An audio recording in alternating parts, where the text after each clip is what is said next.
안녕하십니까. 저절로의 진명입니다. 이번 영상은 제주도에서 남쪽으로 약 11km 떨어져 있는 마라도를 소개합니다. 1박 2일의 일정으로 오후 마지막 배를 타고 마라도에 들어가 관광객 한 명 없는 텅 빈 섬 마라도에서 조용히 힐링하며 섬을 돌아보고 밤하늘을 보고 별을 세고 고요한 섬의 새벽을 맞이하면서 일출을 즐기기 위해서 들어갑니다. 모슬포 운진항에서 마라도로 들어가는 마지막 배 오후 3시 10분 배를 탑니다. 일반 관광객 왕복 운항배는 오후 2시 30분 마지막 배입니다. 들어가는 여객 인원은 달랑 3명입니다.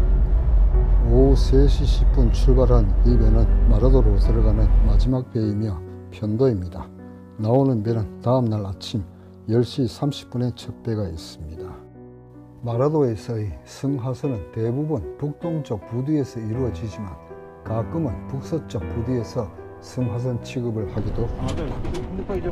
마라도 하선 인원은 저를 포함하여 달랑 3명이며 2시 30분에 들어온 관광객들은 이 배를 타고 제주 모슬포항으로 나갑니다. 민박을 예약을 하면 이렇게 민박집에서 픽업을 나옵니다. 민박의 주 고객층은 주로 낚시꾼들이기 때문에 장비가 많아서 이렇게 픽업을 나온다고 합니다.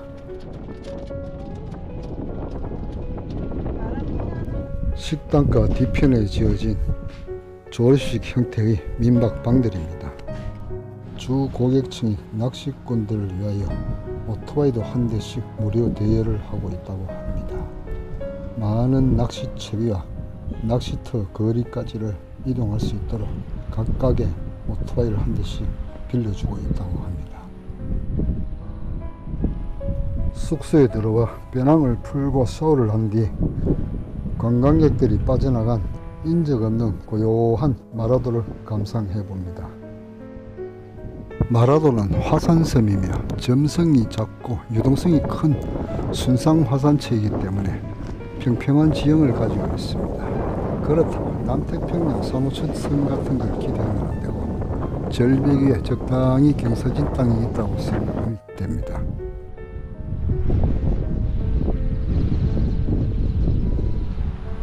역사적으로 마라도는 별반 가치 없는 섬이었습니다. 면적이 작은 섬에다가 육지로부터 너무 멀리 떨어져 있었던 변방이었기 때문입니다. 역사에 마라도가 처음 등장한 것은 1883년 모슬포에 거주하던 일부 농민들이 제주 목사의 허락에 화전 농지를 개간했다는 기록이 있습니다. 원래는 숲이 울창했던 섬이 개척으로 모조리 사라져 버려서 지금의 탁 트인 섬이 되어버렸다고 합니다.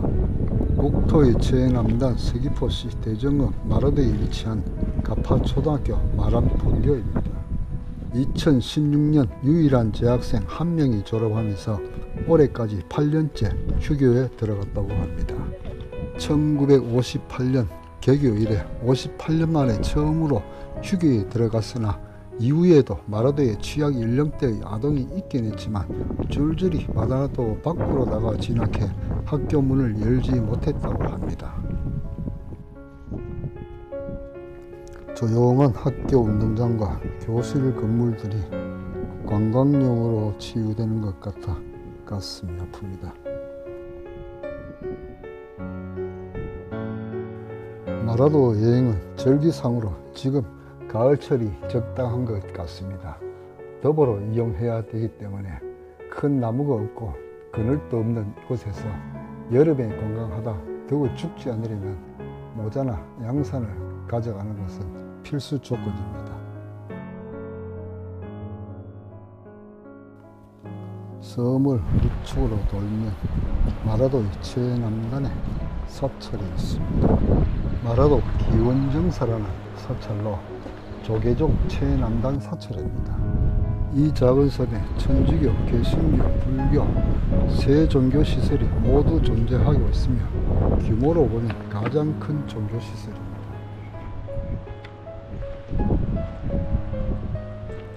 1987년 마라도 주민들이 해상 활동을 보호하는 것은 물론 더 나아가서는 국토의 끝에서 백도의 끝까지 평화 통일의 원력이 이어지기를 기원하며 법당과 해수관음을 세우고 기원정사를 창건하였습니다.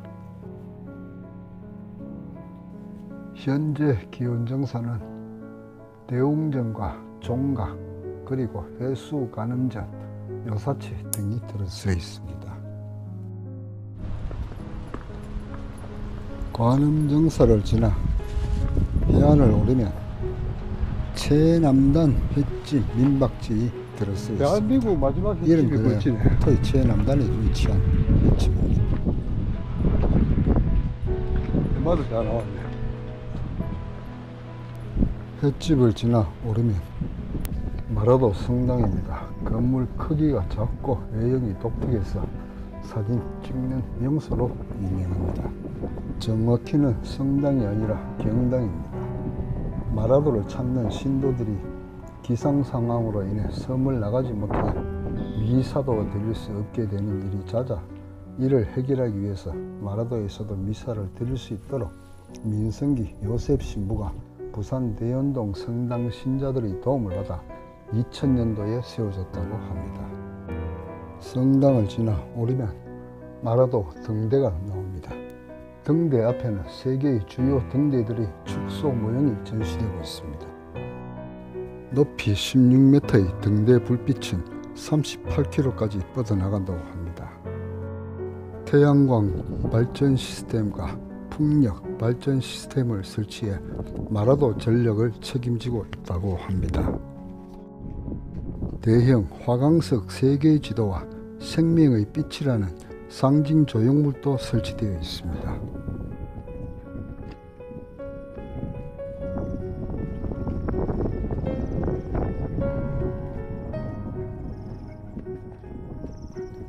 등대를 지나 좌측 중앙을 가로지르면 예수교 장로의 마라도 교회가 있습니다. 교회의 건물 외형이 독특한 편으로 1977년 방다랑 목사에 의해서 개척되었다고 합니다. 오토바이 사고를 계기로 대한민국 최남단까지 복음을 전하고자 하는 소망을 품고 개척하였다고 합니다. 교회 마당에서 바라보이는 서쪽의 일몰 광경은 한 폭의 그림을 그려내고 있습니다.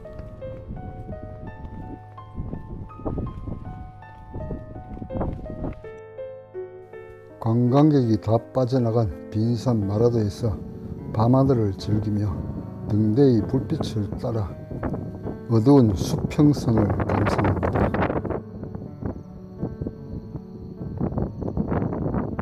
섬 중간중간 우물처럼 보이는 물이 고여 있는 곳이 있는데 이는 수도시설이 설치되기 전에는 물이개에서 주민들이 빗물을 받아 두었다가 쓰는 용도였다고 합니다.